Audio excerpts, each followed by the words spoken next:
Welcome to the Nehemiah Entrepreneurship Community Podcast. I'm your host, Patrice Sage. Wow, I have with us today in studio two good friends from Kenya, our champion from Kenya, Nina Mutegi, and of course, our leading horse right now, the 2020 Country Director of the Year, Frank Kitonga. Welcome. I have two champions with me. Welcome to the studio, guys. Thank you, Patrice. Well, I would first. Thank you, Patrice. You're welcome. Good to see you, Mr. Founder.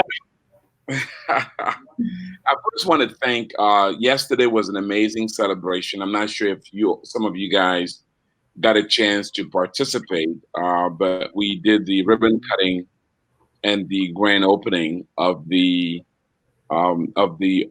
Orlando E-Community Center. Congratulations to Wendy and the Orlando team, and the first full service center with co-working space, with mail room, and they're also looking at having with coaching rooms, and they're also going to be building out a full training facility there.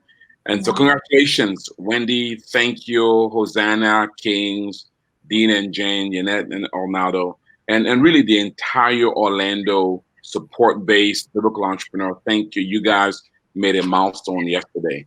And just to show you guys how grateful we are, God willing, by the end of the year, we're going to invest some technology in that center to really bring it up as state of the art, and that is our commitment to you. So, Frank, you were getting ready to do your grand opening in Nairobi, Kenya, when I was there.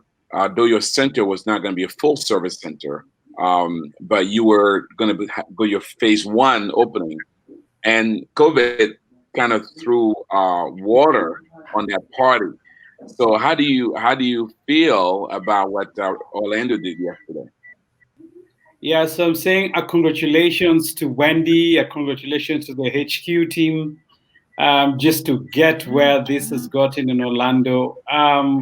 She's our trailblazer, and this is what we're looking to do someday here in Nairobi and in other places here in the country and in Africa. So great congratulations to Wendy and the Orlando team. It was so good to see who are the owners, Patrice. I was surprised to find who are the owners. I was like, okay, so that's the secret. So we need to grow more Ninas and more people here, because those are the guys who make it happen for you. And so it actually made me feel, take your time, man. There's no hurry. We'll get there together. So Yeah. really looking forward to that someday here in Nairobi. No, Frank, Yeah. you're right. I mean, that was the fruit of, those are two clients, two BEs, and two people who are also part of Jikin. One has raised capital through Jikin, and the other is an investor. And as the Jikin deal, the BE, the code, all that came together, one of the things that was unanticipated is that the fruit of it was this e-community center that they all felt ought to be their contribution. I mean, they're going to make some money out of it, but their heart was not about making money. It was about how do they use that facility to honor Christ and advance the mission in my project, which I thought that was powerful. And Wendy struck a nice deal. Yeah, it's fantastic negotiation skills from a BE. So we're doing it godly, but we're doing it tight. So Amen. fantastic. It's a good one. Amen. Well, Nina, you're here in part because you've benefited from the Nairobi E-Community Center with the work there, and so did you get a chance to at all? I know you've been consumed preparing for Saturday, but did you at all participate in anything that happened yesterday? Patrice, I have been consumed. Consumed is the right word. I don't even know what day it is. I don't know what's going on outside. I have been consumed in the preparation for tomorrow. As you should have, as you should. Well, let's get to tomorrow. So today we're going to talk. We're talking to Nina about what it means to be the 2020 Kenya Biblical Entrepreneurship Business Plan winner, and to kind of talk about what she's going to do tomorrow. We've had Nina, just so you know, We've had Madagascar on the podcast. We've had Congo on the podcast. Now we have you. And so let's kind of talk about, so first of all, tell them about your business and exactly what you're presenting tomorrow. What company are you presenting tomorrow? Okay. So I will be presenting the business plan for Mirema School. Mirema School is a primary school that's situated in Nairobi, Kenya, and it's been in existence for over 20 years. So I will be presenting the story of Mirema School. Wow. And we've had you on the podcast before. You're part of an amazing family legacy. Your parents started in the school and you are second generation. Tell us a bit about that transition from your parents to you and your sister. So that is, I'm trying to not give away all the details for the competition tomorrow because that is the story for the competition. But basically, the transition happened over a couple of years. So my parents started the school in 1998, and about 10 or so years later, my sister started working there. So I was abroad for most of those years. And so the transition was, these are the bits maybe that I won't be talking about in the competition tomorrow. The transition was not as smooth as it sometimes sounds when we're telling the story. You know, when you're telling the story, it's a success story, so it sounds very smooth. But the reality of it is, it was a bit bumpy, and there was reluctance all around. None of us were that keen to take over. But over the years, God had his way, and we are running the school along with my sister. We've got a brother as well, but he's a pilot, so he's not often on the ground. But we're running it together, and we're making it work. I love it. You know, as a business coach, one of my specialties is business succession and transition. As a matter of fact, we just finished one transition. Actually, Frank, the fruit of the Community Center was as a result of a transition working with 2B companies on the merger and acquisition. So I understand the pain and the shroud of transition, especially family transitions. But we'll save that for another podcast because we're going to have you come back and deal with that dynamic to help our listeners. And then your sister is also a BE in training. Yes. And just a dynamo. I mean, that's kind of an unfair advantage. You have a trainer in your household. How helpful has she been as you've been preparing for the competition? She's almost my prisoner at the moment. She's not allowed to leave my house. She has to be here until the competition tomorrow. But we were actually exchanging notes and comparing the local competition with this regional competition, and we were able to see just how far she has come. Because for the first competition, she had only just started on the course. She didn't understand as much of it as she understands now. And I tell you, at this time, she has been an invaluable resource. I have lost energy, and she's been able to pick me up and put me on track many times.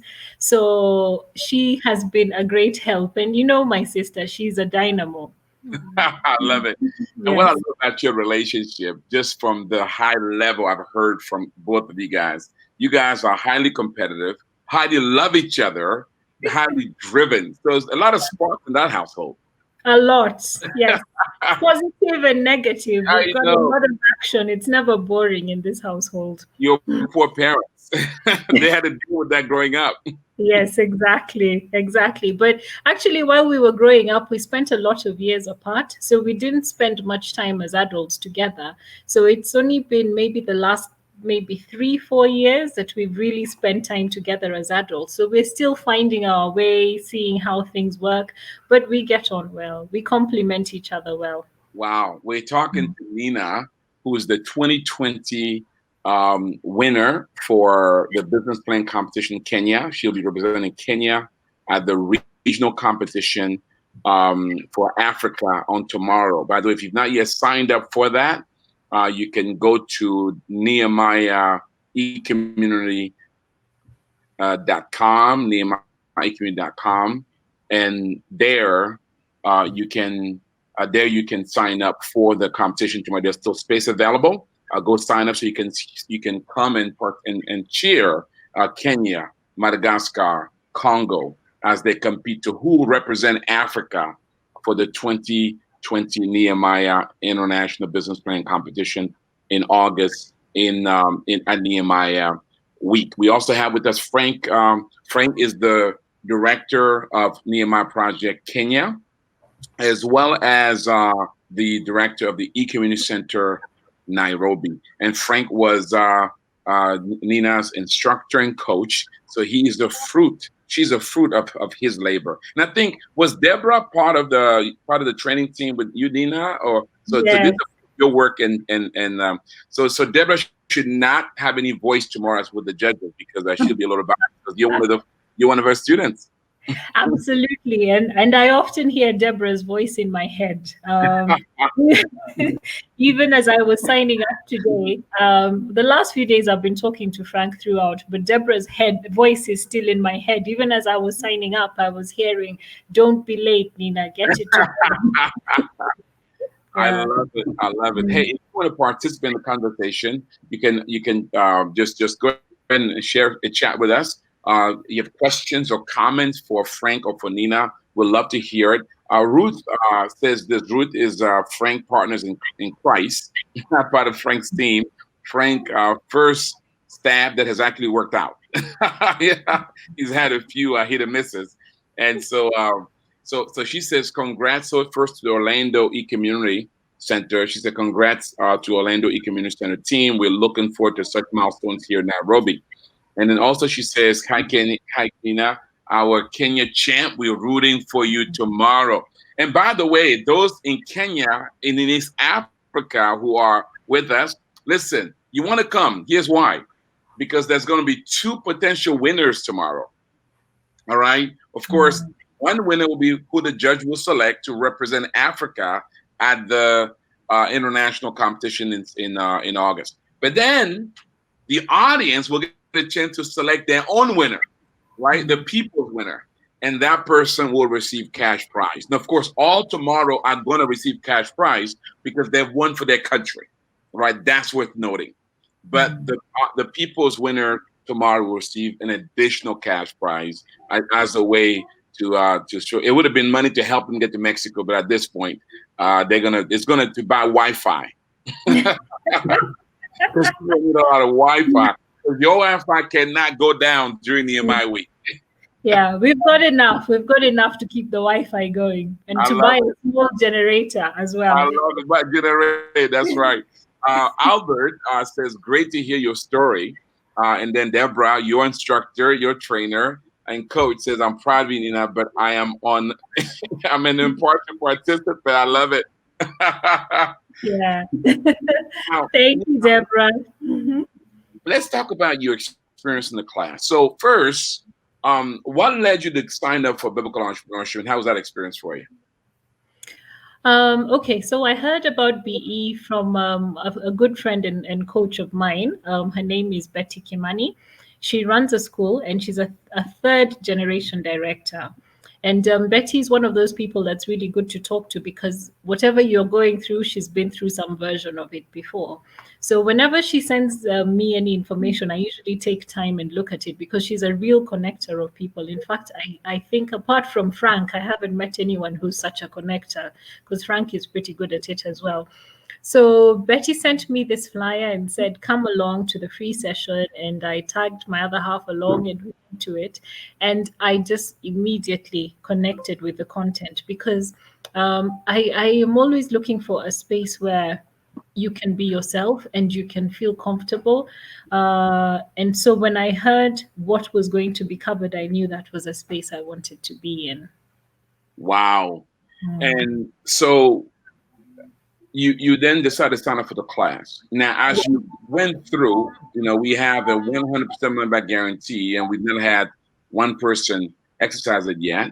As you went through, did it meet your expectation or exceeded it? How was that experience for you?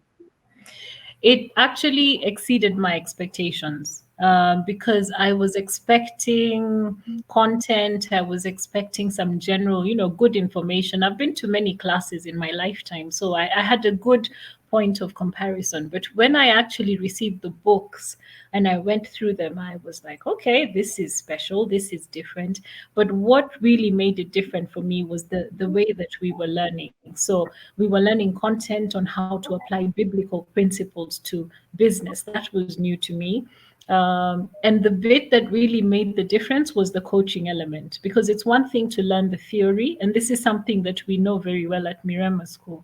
It's one thing to know the skill theoretically, but it's quite another thing to bring it into practice and to actually be able to implement and make a difference with it. So that exceeded my expectations and continues to do that. Wow, that's awesome. Olive says, can't wait to hear your story, Nina. It's such an inspiration. So, Nina, a lot of expectation there. So, Olive, you want to be there tomorrow and you want to vote for the best plan, but vote for Nina. Thanks, Olive. You know who to vote for.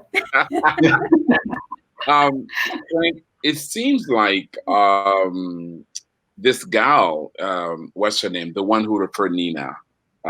Betty Kimani. So, I mean, it's like almost everybody I talked to, she came through Betty. I mean, are you giving Betty commissions, man? She's filling your classes up, man. I don't want to get you in trouble here. But, I gotta have. Don't worry, she makes you pay for it. So Betty is coming, Patrice. Betty is coming for the forum we're gonna do for education. Yes, for education next weekend. So tell our audience who Betty. They keep hearing this Betty gal. Everybody's I heard from Betty. Who is Betty, and why does she have such influence that when she talks, people listen? She's a dynamite. You've got to meet her to understand what that is. She's a dynamite. Let me tell you, Patrice, about Betty. She called me and said, "We thank God that somebody is restarting BE in Kenya. When are we starting class?" So I said, "Oh, I'm gonna get back to you. Let me tell you about it." She said, and she called me 2 days later. "You said 2 days ago that you're gonna give me a date. When is the date?" "This is hard." She said, "I have people who need to do this thing. When are we starting?" Oh my God! Can you believe it? That sounds incredible. Do you know who she brought first? Her husband. I think she just said, "Hey, Steve, we are going for BE. Let's go." So, when she started having people, she meant I have my husband who needs to go to this class. Betty sounds like the Queen of Kenya. Oh my God. So she now has a cousin. She has a cousin now. Her cousin is Olive. Olive is in a city near the second largest city in Kenya, in Mombasa. And now Olive is doing the same. She is just like, okay, let's do this. So I don't know. These ladies are dynamite. So wow. I thank God. This is what happens when you obey God, Patrice. God already has people lined up to help you. Amen. Destiny helpers are already available for those who are obeying God and moving in the direction of God. Wow. God has people set up for you. That's one of the things I want to say. You're an entrepreneur. COVID is taking you through a hard time. You do you, obey God, do your best. As you get yourself out there, guess what? You're going to find your Betty and your Olive and so many other people. There is, do you know, Pastor Zeph, Lorna's classmate, he has brought his entire church because he's a senior pastor. Wow. Yeah, together with my dear friend, John Thiongo, who is a leader of 16,000 households in his neighborhood. Wow. So I've seen more and more, and we have a whole community which we call the Crucible community of my brothers who fight with me in the battle. So there's just been many people who God has just aligned, and they've been very helpful in this journey. My goodness, that is so encouraging. And I've visited Betty's school, and her husband, both amazing leaders, amazing family. We got to have Betty on the podcast. So Betty, thank you for what you're doing for your country, for the body of Christ. and definitely for Nehemiah Project Kenya. That is awesome to hear. And we'll have Betty here to share her story. And by the way, we're gonna in the next couple of weeks, we're gonna have Frank back and Betty. We're gonna talk about this forum that Frank is organizing in Kenya for educators, because Frank, you recognize, and Nina, this is also important for you to give your thoughts, because one thing Frank shared with me is that your entire industry has been disrupted because of COVID. You're dealing with potentially no school starting in coming the school year, and you guys have to repivot in a very transformational way. And so we're going to do a forum just to deal with how do you reimagine education in this kind of environment. Frank, I mean, that's a burden the Lord laid upon your heart. Speak to the educators who are listening, because an educator is the winner this year. Well, before you share, Nina, I want to go to you. So can you give us an insight a bit, Nina, in terms of the impact of COVID in your business and in your industry? Because you're going to probably address that to more of the competition. You don't have to give you. Yeah. I know that you're saving a whole lot for tomorrow, but give us a little bit. Yeah, definitely. I can speak to that, Patrice, because the education industry has been very, very, very hard hit. When I look at what is going on, we closed school in March, and there was an expectation that schools would reopen in June. And that was the guidance that we were given by the government. But when you looked at the spread of COVID in Kenya, it was evident that that was unlikely to happen. But what happened is, even for us who developed e-learning platforms and programs, parents just waited until June. So around June, we got another directive from the ministry saying schools would reopen in September. And again, parents were saying, well, let's just wait until September. And then now another directive has come through saying that schools will reopen in January. And even then, we don't know what's going to happen. So we're talking about a period of close to a year where your business can be stagnant, where there's nothing going on. So for us, I'll speak about Mirema School, because I think we've also been very hard hit. We have a staff of 126 people, and most of them went on unpaid leave. So even though we have e-learning platform programs going on, we're only able to engage a small number of people to run those programs.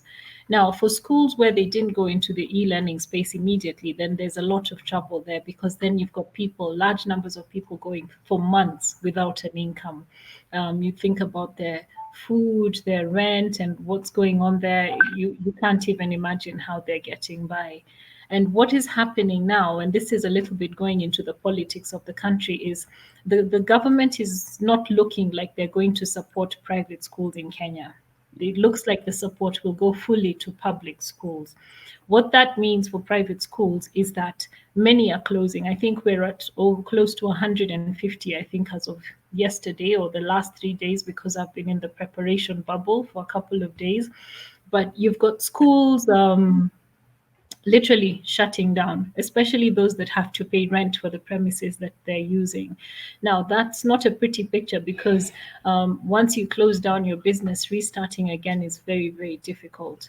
So the impact is huge. It's actually a prayer item, because we can see that even though, that gives us perhaps more clients if we remain open, nobody wants their neighbor to go down, Wow. So it's a very bleak picture at the moment, but we're trusting God, and we're trying to lobby the right people and to get to use some strategy to bring to everyone's awareness what this means, not supporting private schools. But we haven't seen the results yet. We're actually praying about it now. Amen.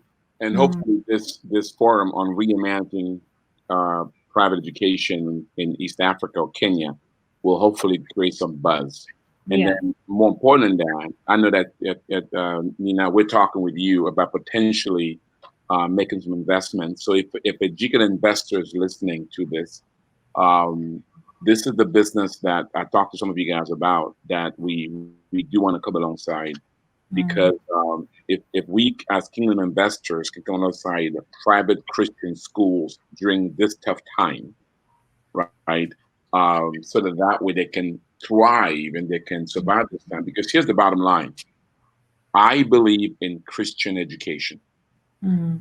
and it's not for the government to ensure that Christian education survive. It's up to Christians, Exactly. and this is a time for Christian investors to put their money where their mouth is, Exactly. right? And so, Nina Lorna, who you know, says Yes. this is such a talking about BE. She said this is such a transformational program that transformed not only the business but also the mind. Nina's journey clearly shows that she's ready to take on God's directive with the business. The education sector is in trouble, but as CEO, she's clearly applying what B has taught her, and God is smack in the center of that. And she says, as directors of the school, we are praying for private school owners. Mm. So, with that, Nina, as you think about tomorrow in the competition, Yes. obviously this puts your school kind of on the map, but it also put pressure on you because tomorrow, obviously, for all of us, just being a part is a blessing. But let's Mhm. face the reality: your people want you to win. So, how are you managing that pressure? How have I dealt with that pressure? The question should be, have I dealt with that pressure? Okay, so No, Patrice is just causing the pressure already. the Patrice, pressure is already may like I on the protect shoulders. my champion, please, Patrice? Um, So, let me say something first before she answers. okay. And you asked me about my heart, and because Nina is in the thick of things, she understands it much better, obviously, than me. But I can tell you, Patrice, we spend a lot of time with, like I said, it's a huge part of our business. The All the people that are in schools, and one of the things I just want to say is, forget the schools themselves, Patrice. The impact of the children not going to school has been crazy. I Yeah. told you in the last podcast, the crime rate has been high. We have a lot of teenage pregnancies that, as in that, has just skyrocketed to the point that it hits the news. We have a lot of families without any salaries now, Patrice. We all that, and then we have businesses shutting doors. That kind of impact on the community. I think, we had said just in Nairobi and surrounding areas, we had over 130 schools saying Yeah. that they're going to close down, isn't it? Yeah, exactly. Yeah, so imagine 130 schools, but just say each of them has about 50 people average, because there are those that have 150. Just that number is huge of number, and then the multiplier effect of all those jobs sold. So it's not it's a social impact, there's a kingdom impact, there is an economic impact on the country. It's something we need to do. And now we know that the education mountain is one of the 7 mountains we need to keep an eye on what's happening there. It's one of the things that really influence culture. So this is not a mountain we can let go and let it fall apart. Not while we're here. And so my heart goes out for all the entrepreneurs, but it goes out for the nation. And as Nehemiah, we want to be part of the solution. We want to do something about it. And maybe just to add something to Wow. that as well, and this is why it's really something we must pray about, because the predicament that the different people are in this situation is a big one. If you have 130 schools closing down, that is 100 the teachers in those schools, the non-teaching staff in those schools, and then you have the children that go to those schools, and those are thousands of children that will not have a school to go back to. Now, our public schools don't have capacity to take those children. So it is also a predicament for the government. So it is something actually that is almost like it's quite a predicament. It's a prayer item. Yeah. Well, Nina, we're going to not only do this Reimagine Education Forum, but we're going to do what we can to encourage our friends and partners Mm. not only to pray, but also to do what they can to to invest in schools like yours, who have strong balance sheet, who are viable, and who need the cash during this trying time to make it to the other side. I mean, what a kingdom impact, right? I mean, you think about our investors who are looking for what we call a quadruple bottom line. They want to invest in businesses that impacts people. No one can argue that school has a huge positive impact on people, not only the teachers, but you've got the vendors involved, you got the children, you got the families, have a huge impact on the planet or the community in this case. I mean, Frank, you mentioned it. It is the education mountain. No community, no nation can thrive without a strong education. You know, I grew up privileged, and growing up, one thing was that I noticed is that there were children who didn't have the privilege that I had, who because of academic, they were able to surpass people like myself. Academic gave them the competitive edge, particularly in Africa. It allowed them to have access to things that their socioeconomic status wouldn't give them access to. So academic is the great equalizer next to spiritual foundation, right? And then the other piece of impact in terms of profitability. I've got a chance to see Nina's plan, her plan, and these are profitable schools. You know, education is a profitable sector in Africa. African families see education as the pathway for freedom, a way. And historically, those Africans who have been educated. And the beautiful thing about it is this: is that now you're not talking about sending children out to America or to Europe or wherever, but they can be educated right there in Africa. It is cheaper, it is good for Africa, and in the long term, it is better for the nation. And thirdly, Christian education is about spiritual development, right? I mean, and our fourth pillar is spiritual, which is because it's great to have a people impact, it's great to have a community impact, and plan is great to have be profitable. But what would a man gain if he gains the whole world and loses his soul? Or what would he profit? Right? And so they're talking about the spiritual formation of young people. So myself and a couple of our friends, I've texted Bill from all his kids. I said, Bill and Sandra, Bill, if you're listening, watching this, you're coming into this thing with me. We're going to do this panel on reimagining education. And hopefully it's not just one panel. Hopefully it's a beginning of a process to come alongside Christian kingdom entrepreneurs like Nina, who want to have a huge impact in Christian education, not only in Kenya, but also for Africa. So kudos to you. So Nina, let's talk about this thing for tomorrow in the mindset. Frank kind of stole my thunder on that question there. He doesn't want me to put pressure on you. I get it. I thought you forgot about it. But my job. No, he hasn't. He hasn't. My job is to put pressure. So you are under pressure because Kenya wants you to win. Yeah. Your board of directors wants you to win. Yeah. And so how are you managing that sense of going in tomorrow, and then your coach and trainer was second place last year, so you can't have less than second place.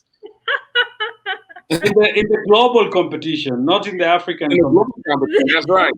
Yeah. In other words, you got to see past tomorrow, because tomorrow, even if you win tomorrow, you've not won yet. I know. Right? I know. So how you manage that pressure?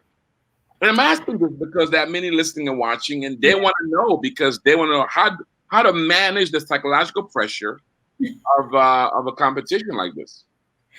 So, okay, that's a very fair question. Number one, what I can say is that even though I feel the pressure, I also feel the support. So I have felt the pressure because there's a lot of expectation, even just from within Mirema School, the staff, my family, the board. There's that expectation. Nina, you can do this. We expect you to take it to the next level. That brings some level of pressure, obviously. But alongside that pressure, I have had incredible support. Frank has been, he's my brother now, because I call him anytime I have a worry or a thought. And there have been times where we've even started to have a conversation about the competition, and I've not been able to process that because of other challenges within work setting. So I have felt very, very, very supported. But what has ultimately helped me in the last couple of days, because that is when I felt, oh my goodness, this is real, this is coming, this is what it means, is to realize that up until this point, it wasn't my strength that brought me here. It was God's will that this would happen. And so trying to keep that in the forefront and get back into that space where I bring it back to God and I say, okay, your will be done, has allowed a lot of that pressure to ease off.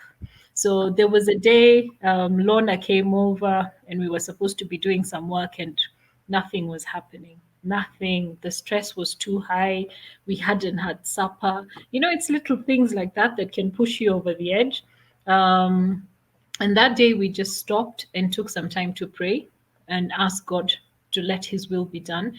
And we actually found that we were praying also for our competitors. So the team, the other two competitors from Madagascar and Congo, must be going through something similar. And we had a conversation and we said, okay, they're also praying to the same God we're praying to. And so ultimately God has a plan in all this. And what I can say is, whatever happens tomorrow, the process up until now has been more value than anything, than maybe even the win. Of course, the win is good. I'm very competitive. I come from a competitive family. But regardless of what happens, win or lose, we're winners at Mirema School because of all the work that has been done to prepare for this competition. So that's how I'm managing the pressure. I love it. She sounds so poised. Oh my goodness. That is so helpful because other entrepreneurs are listening and watching, and this kind of gives guidance, right, in terms of how to handle pressure. Nina, many people, not many, some people often say, Patrice, competition, why do you make these people compete? Because in their mind, they feel it's secular and that but here's my position, and I want to hear your thoughts, Frank and Nina. I just think that, and Nina said it best, the process is more helpful even than the outcome. Because this idea of going through the rigor, right? The rigor and the discipline, it alone elevates your performance. It alone makes you better. It alone forces you to, because here's the deal. I wasn't always a Christian. And when I became a Christian and God gave me this vision, I said, Lord, can I be frank? Yeah. So, please be frank. A lot of Christian stuff are weak. They're sissies, it's almost like we're good in the world, but when we become Christians, we start playing softball. Yes. We don't bring our best and we don't go through the rigor. It's almost like, our Jesus is a sissy. No, he's not. No, he's not. I mean, that's why I love the Apostle Paul. He pressed towards the mark of the high calling. He was a competitor. So let's talk philosophically. What are your thoughts about this process of these kingdom competition and what it does for us? Does it do more harm for our faith or does it add to our faith? Frank, let me hear from you first and then we hear from Nina. Patrice, I was once a competitor. I went through this thing. And oh my God, I know Nina doesn't think so because I keep telling her, calm down, calm down. But you were there when I was competing. I am a hopeless loser. I go to win. I fought this thing. And let me tell you one of the things. Me and Grace, I didn't know Grace had what she had to compete. Seriously. I tried to just talk through things. Grace wrote a script, memorized it, got it out there. As in it, we just went through a furnace, but guess what? It made us so good together. My view about this is, what I don't like about it is, after somebody is lost, it's painful. It's painful. But you know, one thing that's consistent, everyone who goes through this process articulates their idea perfectly. Because, and you better not go in front of Deborah. Deborah is going to say, now that's wrong. Start again. That's no. As in, it is such a hard process. Yeah. I had a class graduating, Patrice, of more than 15 people. I thought it was going to be a 3-hour process. It was like a 7-hour process. But you know, in those 7 hours, everybody stood up and defended their plan, defended it. You know what happens? It's that resistance that happens that causes muscles to grow. I want this competition thing to go on because I see them making what it does. The only downside is when you've lost, it feels very bad, but it creates winners. And I like that what you said. Christianity is not for sissies. It's not about just, come on, no, we are bold. And if we're going to take the marketplace, it will not be taken like, oh, we came to pray for you. Come on. We're going to put a product on the market that's the best value for clients, best value for customers. And if we're going to do that, there is a tenacity, a battling, a wanting, a desire. You want to go for this thing. And I think the competition helps that process. Because you see, like Lorna's class, guys, you think Nina is good, and Nina is top talent in Kenya. But Lorna's class is coming. Oh my gosh, those guys are doing presentations. I don't know what we're going to do next year just to get the Kenyan winner. Yeah. Oh my God. A guy presented, we were almost in tears in class. I like that process. Yeah. It's good. And then you come out of this thing with a business model that you can defend. Guess what, Patrice? Then it's easier to get funded. We want to stop this Christianity of, oh, please banks give us money. No, we want to put a business model on the table.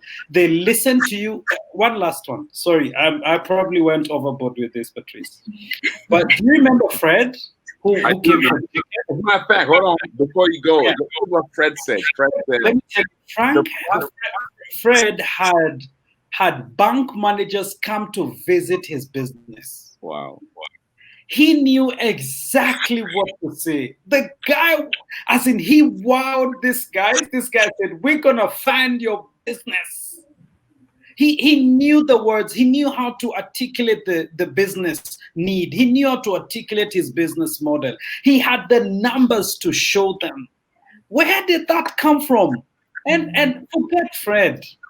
Tabitha, who was like the Ronnie last year, was so good. You know, in her church, her life changed. Wow. Even her pastor is one of my best friends, said something changed about Tabitha. Tabitha's relatives came to class and said, what we see in this guy changed. What happened for Tabitha? She stood up and presented her business model without fear. Well, if you say without fear, ask her. She was terrified. But what made her? It made somebody else a very tenacious entrepreneur. You know, I laugh because her husband discussed her salary again, said, okay, I don't think we're paying you well enough in this company. And it's her company. But that's what the competition did. So anyway, I can tell you the tenacity for this. Actually, one more person, Kenji and Mwendi. You call her Mwende. She's called Mwende. I never. Oh, they were the winners last year. They're the ones who came with me to Washington. Same thing about these guys. At the time of this competition, let me tell you, Kenji had no job because he had come from a relationship which the Lord said, get out of a relationship with who? With an unbeliever. So he lost his business, he started scratch. And just at that time, when they lost her job. But you better see those guys presenting again, tenacious. They want to win, they want to fight. He didn't win the African competition, but guess what he won? He won a global contract with Nehemiah Kenya. As with Nehemiah Global, not Kenya. That's what makes you. So I want that process. I hate to the losses of it. And you know what? I'm thankful I lost. So I know the pain. So when I have my friends, and my friend Ronnie and Chidi, Nina, that's a whole battle which you've discussed. Yes. But they felt it because of that winner thing. And guess what? During COVID, even though their business was really hard, guess what? They've come out in COVID fighting. Wow. Wow. I love it. I mean, I love it. Nina, I want to hear your thoughts, but let me bring our audience in a little bit because we've only got a few more minutes left, and then I hear your thoughts on this. Sure, I love it. This is why we make if you're going to you cannot graduate from BE unless you get up and do that 10-minute pitch. Yeah. And you cannot graduate because we want you to defend it. No more sissies. All right? We're tired of sissies. So here's what Lana, before I go to Lana, your uncle, I saw a comment here from your uncle. Man, he must be proud of you. He says, with your niece, articulate and focus. Thank you. Wow. So you have your uncle very proud. Yes, yes. It's a family affair. So Nina says, so Lorna says, competition sharpens the students who graduate. It makes you think. She says, apply, get feedback, and perfect. If we are doing this for God's kingdom, then we have to be prepared so that we can be fearless influencers in the marketplace. Oh, I love that. I love it. And she says competition should be mandatory in every class. You know, one of the things that in the last, I think, 20 years, and I think we Americans brought into the world scene, I think you're probably sure, where everybody's a winner. Lie. Mm-hmm. Everybody's not a winner. Now, fundamentally, everybody can win, but everybody's not a winner. And by the way, Frank talked about something about the pain of losing. But you know what, though? Even losers are winners. Because real losers are those who don't try, are those who don't compete. Because everybody wins when everybody competes. Here's what Zamina says. And Zamina is in the certification with your sister. I think she's a fan of yours by way of your sister. Zamina says, Nina, thanks for well-developing the Africa's COVID-19 situation, what we have to cover. This is where God will start working his way. So Nina, your thoughts on this competition thing? Yes, I wish you'd asked me this after the competition. But what I know is that the competition is a requirement. We've been going to bed very late every day this week.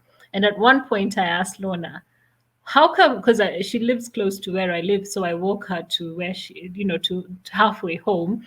And we're walking in the dead of night and everybody's asleep and quiet. And I'm like, why are we walking at this time and everybody's asleep? And she said, what do you think Frank is doing? What do you think Patrice is doing? I'm like, okay, keep walking, no problem. That was the end of that conversation. And what I'm trying to say is this: the work ethic is required for you to get through BE, because the reality of business in real life, is not that soft, mushy Christian approach. It's tough. Anybody who is going to survive COVID-19 is not sleeping at this time. They are thinking, they're reinventing, they are consulting, they are praying, they are building themselves, they're preparing for what is coming next. So that work ethic is what it takes to actually prepare for the competition. I can't believe I've spent so much time for a 10-minute presentation. 10 minutes. But what it takes means I have to know the business in and out. This has triggered me to go and learn about financials, which I didn't know very much of. I have to talk to different people. And with that competition, that's actually the examination at the end of the course. So if you do away with that, this will just be another theory course, which we'll all ace, but the practical bit of it is bringing BE into practice. Wow. So it must be there. Otherwise, we will lose the whole essence of BE. The vote is in. We're keeping the competition. Sorry, guys. I love it.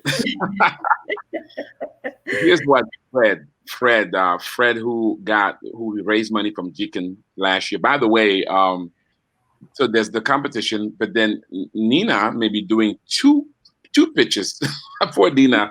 So you got tomorrow, Nina. And then you've got, if you win tomorrow, you've got August. Yeah. But then also once you finish your vetting, you may have to pitch also to investors in August. Poor girl. It's not over. Oh my gosh. Yeah. Frank was preparing me for that. And he's like, are you sure you want to do this in August? I'm like, let's just do it. Let's just do it. We can do this. Let's not lose the momentum, because there is no easy path to getting to where you need to be. I love it. The staff and the team at Mariana School ought to be proud of you right now. They have the right chairwoman. This is awesome. So Fred says the process of BE is transformational and leaves one with lasting impact. You have our prayers. Talking about you, Nina. This is awesome. Thanks, Fred. And now, as we prepare to wrap up here, Nina, I'm going to start with you. There are many people watching and viewing this podcast, and they would like to be where you are one day. At least have made the efforts, right? Because there is only one quote unquote winner, but we are all winners who compete, right? In the kingdom. If you don't like to compete and go through the rigor, I hate to say this, but you are a loser, period. No discussion. Because here's the thing. So the guy with in the story of the talent, which is a fundamental scripture for BE, you had the master who gave his servants, he gave one 5 talents, 1 2, and 1 1. And oftentimes we look at the guy with the 1 talent and how the master was so fed up with him and punished him, though he had not lost the talent. And oftentimes we focus on what he had not made, or that the fact that but really the master's issue was that he didn't trust the master, right? He didn't trust the master, because the Bible says he gave him talents according to what he can do with it. And so many of us have abilities. And so when Lorna says to you, Nina, when your sister pushes you, when Frank what they're doing is that they're saying, Nina, you can do it. Because oftentimes we have these abilities that are hidden, that are unseen, but unless we have pressure, right, we don't live up to the fullest of our ability. And that's what you've been doing. You've been stressing yourself. So what God was saying to the guy with 1 talent, you've not deployed what I gave you into the marketplace to allow the pressure of the market for you to live up to the fullness of your ability, right? So therefore he was a loser. Because as you learn in BE, he rewarded the one with the 2 talents and the one with the 5. So all of us are rewarded if all of us go out there and compete and allow ourselves to live up to our fullest potential. So, Nina, there are many folks watching and or listening, and they're saying, okay, Nina, what advice would you give us for us to be able to live up to the fullness of our potential? You have an amazing story from going to Europe as a young child, learning there, having trials and tests there, going back to Kenya. starting almost from scratch, coming to your family business and discovering yourself in this whole process. What advice would you give them? Win, lose, or draw tomorrow. What advice would you give them to help them along their own journey of fulfilling potential? What I would say, and that this is just based on my own life, is don't waste the pain, because it is setting you up for where you need to go. When I was preparing for this competition, I had to do a lot of reflection. I had to look back. I had to look at the different things I went through. Life, living abroad was really, really, really, really tough for me because I was by myself. I was a young girl. I was trying to find my way. So there were many, many, many wilderness experiences. And even when I look at where I am now, it has been a result of one wilderness experience to the other, to the other. What brought me to Kenya was a failed marriage. It wasn't because I came back to be the champion of Mirema School. I came back because I had gone through something that knocked me flat and I needed to get up and stand up, get going again. And so when I look at all those situations, my advice is you've gone through things not for yourself. You go through things for yourself and for other people. So don't waste the pain. Reflect, learn from it, try and think about, okay, what do I have to take away from this experience? We can't always understand everything, and there's some things you just have to let go of. But there's a lesson in everything. So my advice is don't waste the pain and make sure you surround yourself with the right people, because they're the ones who will help you to see what you need to see, because sometimes the pain is so bad that you can't see it for yourself. But when you have the right people around you, they'll turn your head into towards the direction you need to look. And God is gracious. God is gracious, and he will take you to where he wants you to be. And when you get there, people will often say, oh, you're so lucky, you're so brilliant, you're so clever. It isn't that. It is just, you're the product of all the things that you have gone through in your life. So that would be my advice. Woo! That could preach. That was some good stuff. Don't waste the pain. I know the teachers in the audience are like, this is my message on Sunday. Don't waste the pain. Don't waste the COVID pain. Don't waste the economic pain. Don't waste the social pain. Yeah. Don't waste the marital pain. What? Oh, my Lord. You gave some folks a sermon for this Sunday. I love it. Frank, you must be proud. She's already won, no matter what happens on Sunday. She's already won. She's already got out of this what the Lord has purposed. So Sunday, Saturday, tomorrow really is just an opportunity to showcase who the winners who already won before the Lord, right? And that's an awesome thing. You must be proud. So first, Frank. By the way, if you've not yet signed up for tomorrow, right? Listen, you will not be able to vote from Facebook tomorrow. Okay. So because we're going to be broadcasting on Facebook Live as well, but you won't be able to vote. So if you want your vote to count for any of the winners tomorrow, all right, you need to register. So there's right there on this, whatever this thing is that you're watching. Go there, go to NehemiahCommunity.com. Go to the event page, register to come to the Africa 2020 Regional Business Plan Competition so you can cheer them on and so you can help us select the people's winner for 2020. It will not be the person who will compete in August, but it'll be the people's winner. Make your voice count. So I encourage those of you who watch this, go back and watch the other competitors' podcast. Go watch what we did with Madagascar. Go watch the interview with Kong so you can see what Nina has to contend with tomorrow. And but more importantly, come help us celebrate Africa. Could you imagine that this is not only the future, this is the present of Africa. In the midst of COVID-19, she's telling us, don't waste the pain. Africa, don't waste the pain. Oh my God, that's some good word. Frank, you must be proud. So first, I want you to speak proud coach, trainer, leader of Kenya, of this product that you and Deborah have produced. So speak first about your as a proud daddy to this fruit here that we see before us. But then secondly, speak to those entrepreneurs watching and listening. What advice would you give them if they aspire to be like Nina? Amen. First of all, Patrice, Nina should have gone after me, honestly, because we spent a lot of time together, and she still spoke deep into my heart. So I should have gone after you, Nina. Thank you. It's okay. It's okay. I am so blessed by she's able to articulate her pain. One of the things we do very well in BE is discuss our wildernesses or our wilderness.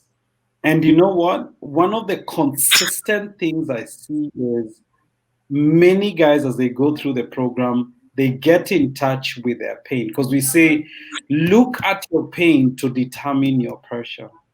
And you can see it, that pain comes out. I see it for people who've lost businesses, articulating their pain very clearly.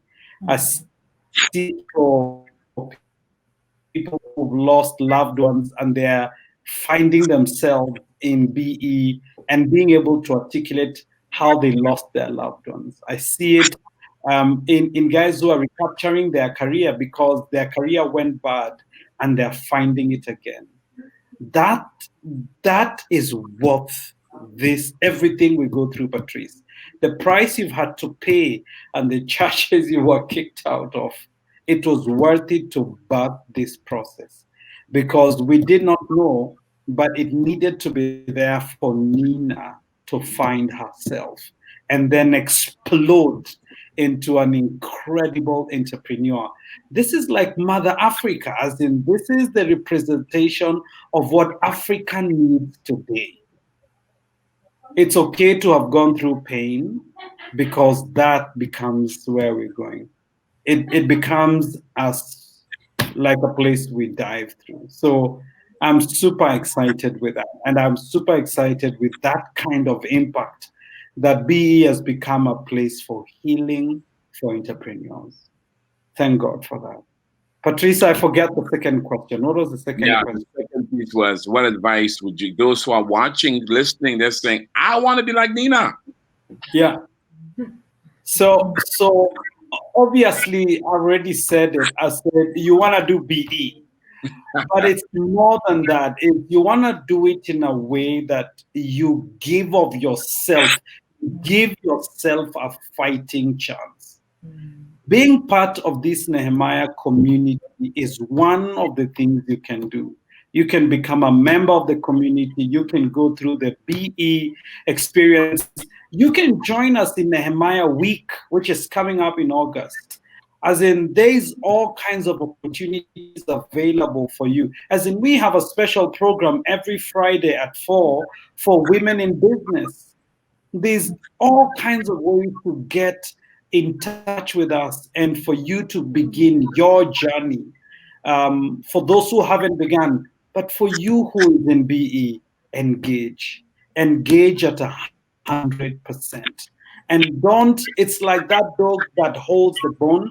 Don't let go, or you're like Jacob when he was fighting with God.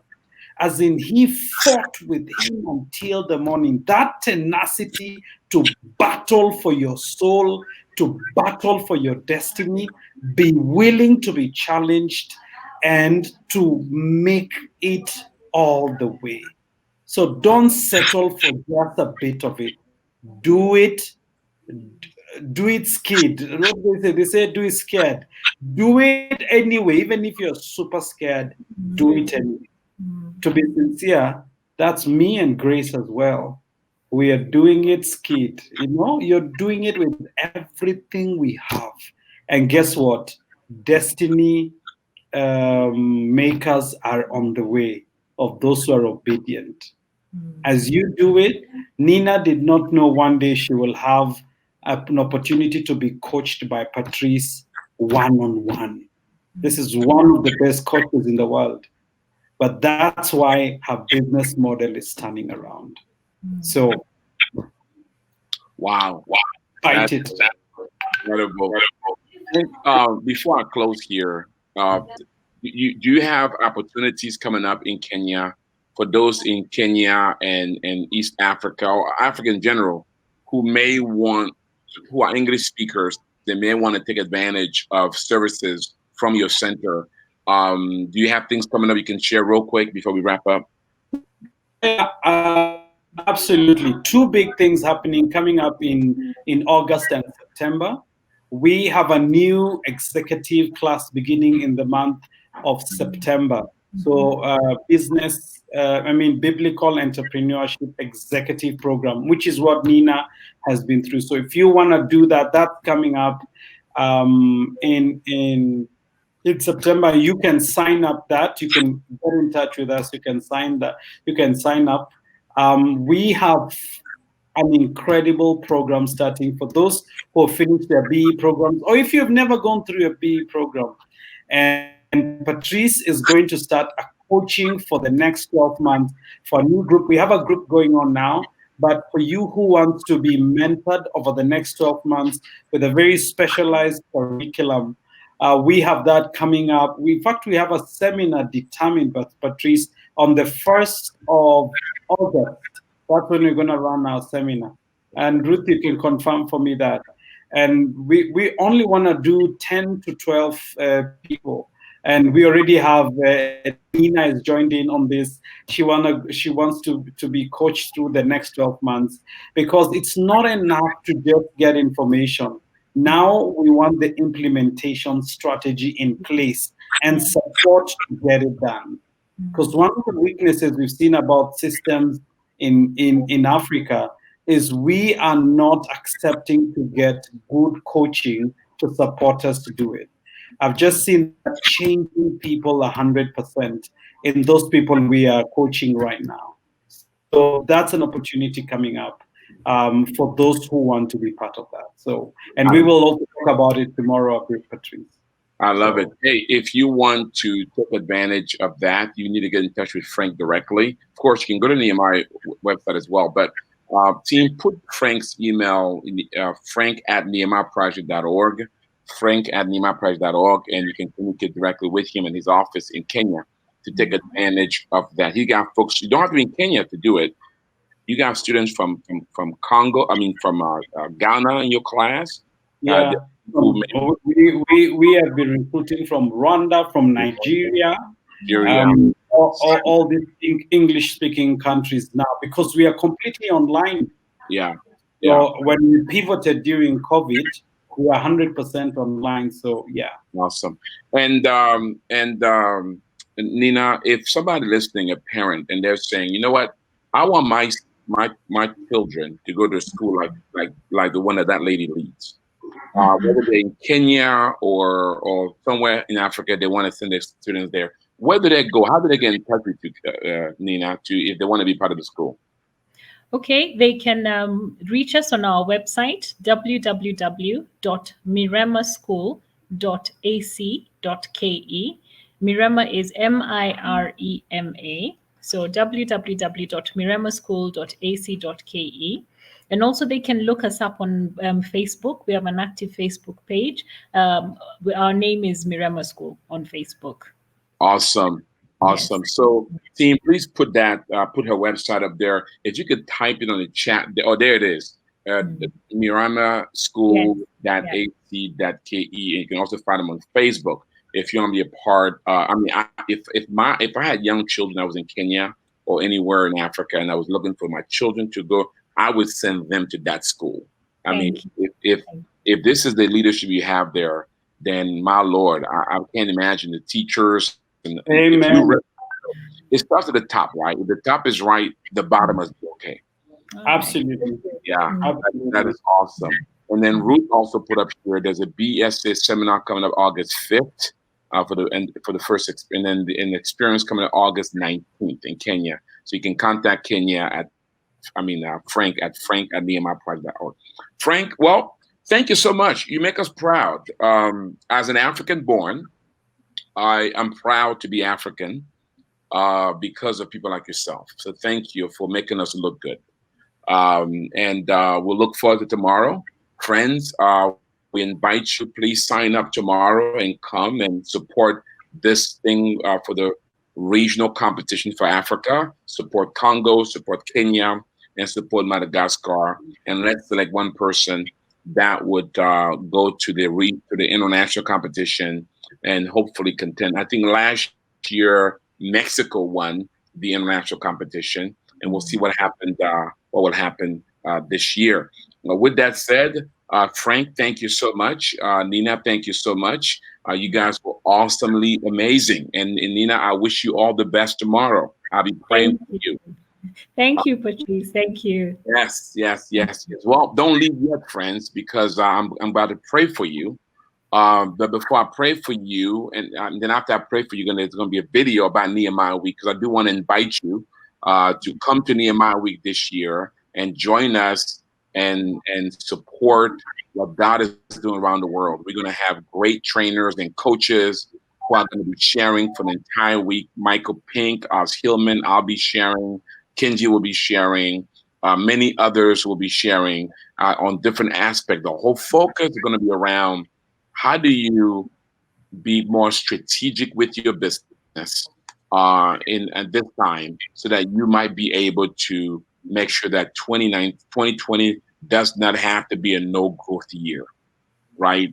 But it could be a year that you can A, grow, or B, prepare for the long-term growth, because the time to prepare is now, right? Because the time is now.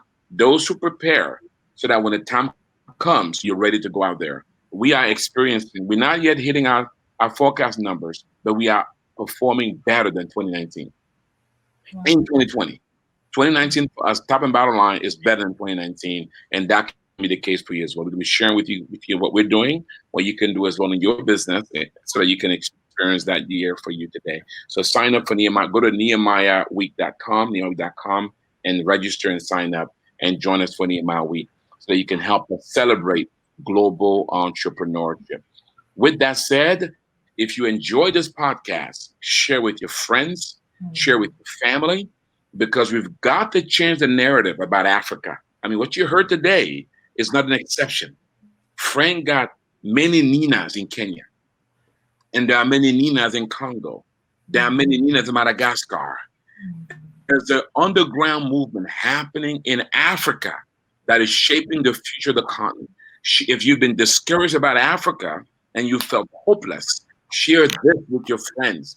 Share this with your American friend, with your European friends, with your African friends, with your Asian friends, and say something good can come out of Africa, because we've got to stop only sharing bad narrative.